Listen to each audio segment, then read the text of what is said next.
Hello, my name is Brooke Michael. I'm one of the advisors here at the University of Michigan-Flint in the School of Nursing. And today we're going to talk to you about our early assurance into graduate curriculum here at the University of Michigan-Flint. So let's talk about what is early assurance into our MSN and DNP program. So this is an added value program for our BSN students that are completing a bachelor's degree in nursing at the University of Michigan-Flint, but want to continue their education on into an MSN, Master's of Nursing, or DNP, Doctorate of Nursing Practitioner program. All of these tracks are nurse practitioner tracks, and this is going to talk about what is required for each different traditional, accelerated BSN, or RN to BSN program student that wants to further their education beyond that BSN into an MSN and DNP program. So first off, these are different tracks that we have within our MSN and DNP program. Again, all of these are nurse practitioner tracks. All of these you are admitted, like you're going all the way into the DNP, but there is an opportunity to stop at the MSN and sit for the nurse practitioner exam. So the 5 different tracks are adult gero acute care, adult gero primary, neonatal nurse practitioner, family nurse practitioner, and psychiatric mental health nurse practitioner. So for every single one of my students, whether you're a traditional BSN student, an accelerated second degree BSN student, or an RN to BSN student, your very first step will be filling out this form.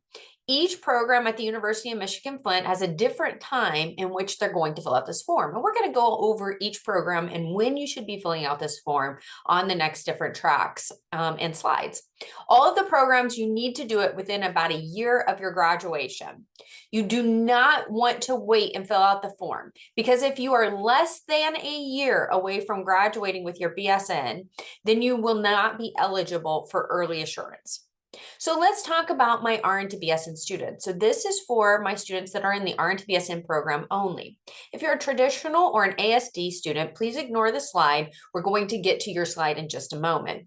For my RN to BSN students, once you have completed 2 of the 4 required courses that you see listed below, that's NSC 180, Nursing 300, Nursing 307, or Nursing 316. Once you've completed 2 of the 4 of those classes, you may fill out this form. Again, you cannot fill out the form until you've completed 2 or more, and you must receive a B+ or better in those 2 classes before you can fill out the form. After you fill out the form, you must maintain an average GPA of a 3.5 GPA or better with every class that you take at the University of Michigan-Flint. So let me reiterate one more time. You must have a B+ or better in the 2 classes that you have to fill out before you fill out the form. So those classes that you see with the bullet point must be a B+ or better. The rest of your curriculum must be an average of a 3.5 GPA or better. So that's every class that you take at the University of Michigan-Flint, nothing you transferred in, just the university classes, and they must be an average, which means it's a combination of every class that you've ever taken. It needs to be a 3.5 when you graduate. Now, you want to keep in mind that when you fill out this form, it's going to ask you, when do you want to start into graduate level curriculum? You may not pick a semester that is prior to when you graduate with your bachelor's degree in nursing. So if you graduate in December, the earliest you could pick would be to start in a winter term. You could not pick to start in a fall term if you were graduating in December, unless it was the following fall after. You may always pick a semester to start after you're graduating. It can be even a year or a year and a half later, but you may never pick a semester before you will have your bachelor's degree finished. If you think there's any wiggle room or iffiness of when you might graduate, I always suggest picking a later semester, because if you pick an earlier one and you don't graduate, you will lose your early assurance seat. So now I'm going to talk about my traditional BSN students. So for my traditional BSN students, again, same scenario, you must maintain that overall GPA of a 3.5 or better at the University of Michigan-Flint when you graduate. That again is an overall of every class you've ever taken. So that does not mean you need a B+ or a 3.5 GPA in every single class. It means that your GPA needs to average 3.5 or better when you graduate. You are going to fill this out when you're in your fourth semester of the BSN, not your fourth semester of pre-nursing classes, but once you've been admitted into the nursing program and you're in your fourth semester, then you'll fill out this form. As you may know, that's about a year before you're going to graduate with your bachelor's degree. You will need to know your grade in pathophysiology and your cohort number. So make sure you figure that information out before filling out the form, either by looking it up in your SIS account or talking to your advisor to find those two informations out. Again, same scenario, make sure when you fill out the form, it's going to ask you when you want to start in graduate programs. You may never pick a date that's going to be prior to when you're going to graduate with your bachelor's degree. For these students, you also need to have your nursing license passed before you can start into graduate level curriculum. So you may want to give yourself some wiggle room to make sure that you not only graduate on time with your bachelor's degree, but also pass your NCLEX. Because again, if you are not ready because you have not finished your bachelor's degree or passed your NCLEX, then you can't start into graduate level curriculum. So you'll lose your early assurance seat. So again, if you're going to graduate in like a December term, I would not recommend picking that January term or the winter semester of the semester after you graduate. I would suggest picking the following fall. Okay, so for my accelerated second degree students, or we call it ASD BSN students, you can complete the form after you have finished 2 semesters in your BSN program. Again, not 2 semesters at the University of Michigan-Flint or your pre-nursing classes, 2 semesters after you've started into the nursing curriculum. So again, you must have that overall GPA of a 3.5 or better when you graduate with the University of Michigan-Flint with your bachelor's degree in nursing. This does not count your previous bachelor's degree. You don't have to worry about what your GPA was at your last college or university. You do need to worry about everything you take at the University of Michigan-Flint. So that's that 3.5 GPA or better at the University of Michigan-Flint, anything you take with us. Again, average does not mean you need a B+ or 3.5 GPA in every single class, but it does mean that your overall, so every class you've taken with us must be a 3.5 or better. Again, 2 semesters prior into your nursing curriculum is about 1 year before you graduate. You will need to again know your cohort number and your grade in pathophysiology when you go to fill out this form. So make sure you have logged into SIS and looked that information up or spoke with your advisor to make sure you have that. Otherwise, you can't finish filling the form out. Again, make sure you pick a start date into graduate level curriculum. That is after you will graduate with your bachelor's degree in nursing and pass your NCLEX. So as I mentioned on the last slide, give yourself some wiggle room. If you're a December graduate, don't pick a winter start of the very next term. Doesn't give you quite enough time to probably pass your NCLEX and have everything started. Give yourself a break and start the following fall semester. Now, if you're going to graduate in May of a semester, then you could pick fall because you have May, June, July, and August to pass that NCLEX. But again, don't try to pick a semester back to back, because if something comes up, a life event or whatever, and you don't finish your bachelor's degree on time or don't pass your NCLEX, you will lose your early assurance seat. Okay, so let's talk about what your next step is after you fill out the form. So you've met the criteria. If you're an RN to BSN student, you've finished 2 of those 4 classes with a B+ or better. If you're my accelerated second degree student, you've finished 2 semesters in the nursing program. If you're my traditional nursing student, you've completed 4 semesters in the nursing program. So again, you're about a year away from graduating. So you filled out the form. What's your next step? So after you filled out that form, your next step is booking an appointment with one of our graduate curriculum advisors, whether that's Ken or Julie, within 3 weeks of filling out the form. So once you fill out the form, you need to book an appointment with Ken or Julie within 3 weeks. There is a link there on this slideshow presentation. It's also on our website. So that you can book an appointment with Ken and Julie. At the appointment, Ken and Julie are going to go over your transcripts to make sure you qualify for early assurance. And then after the appointment, Ken and Julie will then send you your acceptance letter if you do qualify. Again, there is our website. We offer face-to-face and phone and virtual appointments. So let's talk about step 3. So you filled out the form, you've met with Julie or Ken, you've received your acceptance email. So what's your step 3? So step 3 is that students still need to fill out the graduate program's application and turn all the documentation in before the deadline of the semester they chose to start into graduate programs. So if you pick to start in a fall semester, then you need to fill out the graduate level application along with turning everything in before the deadline of at least April 1st. If you've picked to start in a winter semester, you need to turn everything in along with the application before August 15th of the semester before you're ready to start into graduate level curriculum. So here's everything that needs to be turned in before those deadlines for the semester you're starting into graduate level curriculum. So these are all the things that will be emailed to you once you fill out the application. Now, I do recommend attending one of the MSN and DNP webinars before you apply. There is a $55 application fee for applying to graduate programs. But if you RSVP and attend one of our webinars for the BSN to MSN to DNP program, you'll get a waiver code so that you don't have to pay that $55 application fee. Now, it is important that you attend the webinar before you fill out the application. If you don't, then you'll be charged that $55 application fee and they can't refund it just for attending the webinar.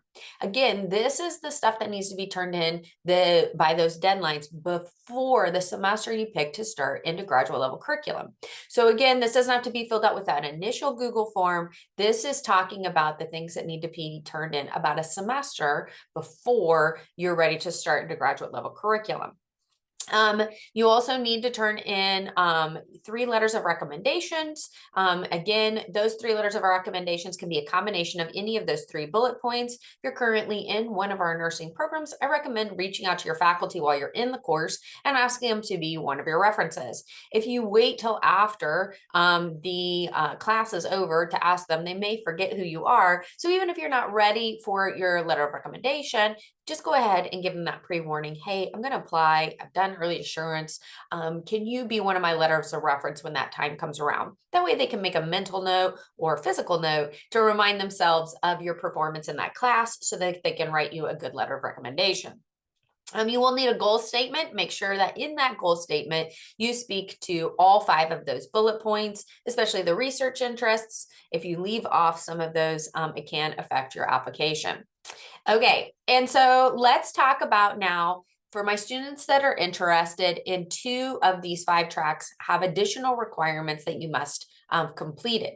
For my acute care nurses, so if you're interested in adult gero acute care, not the primary care, but the acute care track, there are work experience requirements. You do need 1 year of full-time experience as a registered nurse in a critical care unit. We're listing out there what we consider critical care units along with the experiences that we would like you to have. If you feel like you've had these experiences but don't see your unit listed, you're welcome to email Julie. Her email address is at the bottom of this slide. And you can explain your scenario and situation. She can take it to the committee and see if your experience would qualify. For my RN to BSN students, since you are already a registered nurse, an RN, you could have completed this during the program or prior to the program. So this is possible for my RN to BSN students. For my traditional and ASD students, it is still possible to do this track, but keep in mind when you fill out that very first step, filling out the Google form, and you pick the semester in which you want to start into graduate level curriculum, you're going to have to give yourself at least 1 year after you graduate with your bachelor's degree before you'll be ready to start in this track, because you need 1 year working as a nurse in a critical care unit. You cannot be working as an LPN or some other nurse's aide in one of these units. It must be a registered nurse. So since you will not have your nursing license and not be able to work as a registered nurse until you graduate with your bachelor's degree, for those students, you're needing to pick a full year after you graduate to start into this track. You also will need ACLS and BLS certification. And then finally, with this particular track and only this track, guys, this is not applicable to family nurse practitioner, psychiatric mental health nurse practitioner, or the adult gero primary care. These are not applicable to that. This is only for the acute care track. You do need to be able to be in the state of Michigan during nursing 861 and 865. So now I'm going to talk to my students that are interested in the neonatal nurse practitioner. Again, if you're interested in any of the other tracks, you can ignore this this slide. So in order to do this track, you do again need work experience. You do need at least 2 years of recent full-time experience as a registered nurse in a level 3 or level 4 neonatal intensive care unit. Now, again, for my RN to BSN students, since you have your nursing license already, this could have been completed already or during the time that you're doing your RN to BSN program. For my traditional or my ASD students, again, when you're filling out that step 1, the Google form, you're going to need to pick the date you wanted to start into graduate programs that's at least 2 years after you have completed your bachelor's degree in nursing. Because again, you must have 2 years work experience as a registered nurse, as an RN in a neonatal intensive care unit. So even if you graduate and right away go start working, you would need 2 full years. So you would need to pick 2 years after you graduate with your bachelor's degree before you can start into this track. So let's talk about some common questions that a lot of students have about this track. Can I repeat a course to get a better grade and improve my GPA?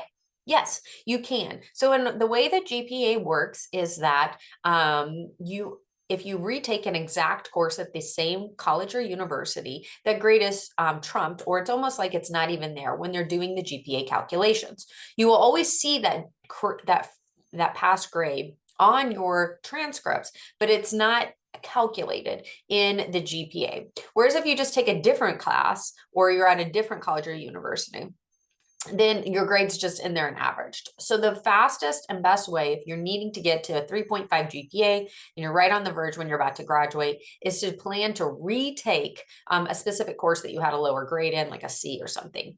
Again, it must be that very specific class for it to increase your GPA. Now, once you graduate with your bachelor's degree, your GPA is set in stone. You cannot retake classes and do that. So in those scenarios and situations where you're trying to get to that 3.5 overall GPA, and you need it for this early assurance track, you may need to extend your graduation by 1 semester in order to retake some classes to improve your GPA. Now, before you do any of that, make sure you talk to your advisor specifically to see what your best plan of action is. What if I need to choose a different start date than the one I picked in my original application? So remember, Google step 1 is filling out the form. And when you fill out the form, as I've mentioned many times, you're going to pick your start date into graduate level curriculum. Again, if a life event comes up and you don't graduate on time or you don't get your NCLEX passed, you lose your early assurance seat. Now, you can always go into the regular application pool. You can apply for a different start, but you don't get early assurance. So make sure that you give yourself some wiggle room when you go to fill out that form, step 1. Again, you should be a year from graduating, but life events can happen. So I do always suggest giving yourself some wiggle room to make sure you have plenty of time to get your bachelor's degree completed and or pass that NCLEX. Can I take time off? Once you start a graduate level curriculum, it's not going to be suggested. That curriculum is cohorted or built upon itself. So that means that one class is needed before you go to the next one. If there's a major life event during your nurse practitioner program, yes, you can take time off, but just be aware that it could delay your graduation up to a year. Can RN to BSN students transfer in the pre-admission courses, that 300, 307, 316, or 180? Yes, but it can't be part of the 2 of the 4 classes where you're filling out the Google form. You must have taken 2 of those at least at the University of Michigan-Flint, and you need to have those 2 on your form. But they can transfer in and be part of your courses. You don't have to take all 4 of those. So if you took NSC 180 at another college or university and transferred that in, you don't have to retake it with us, but it just can't be used as part of your Google form application. You need to pick 2 of those other classes out of the 4. What if the BSN and DNP application deadline is before I will hear back about early assurance? Again, this is why it's very important that as soon as you are eligible to apply for early assurance that you do it. I mentioned this on the first slide, but I'm going to mention it again, that you must be at least 1 year away from the semester you want to start. So if you're filling out the Google form in the, let's say the fall of 26 in October, let's say you fill it out in October 26, and you picked that you wanted to start in the fall of 27, that's not a year away. So keep that in mind, that you would need to have that Google form filled out as early as August. If you're not a year away, you're going to need to go into the regular application pool, and you cannot do early assurance. So as soon as you're eligible, so as soon as you either have completed 2 of those 4 classes with my RN-to-BSN students, fill out the Google form, or once you have completed 2 semesters in ASD BSN, or you completed 4 semesters in the traditional program, get that Google form filled out. Okay, how long will it take for the students for going towards the MSN? For a part-time student, it's going to take 2 years and 8 months. For a full-time student, it will take 1 year and 8 months. To get to the DNP, it's 1 year past the MSN. So that is a total of, from the day you start till the day you graduate, 3 years and 8 months for a part-time student and 2 years and 8 months for a full-time student. Can I work full-time in the MSN and DNP curriculum? Once you start into the MSN and DNP curriculum, it is not recommended that you work full-time. There's not enough hours in the day to go to school full-time and work full-time. So when you fill out the application, step 3, right? So this is the semester before you're ready to start in graduate programs. It's going to ask if you want to be part-time or full-time.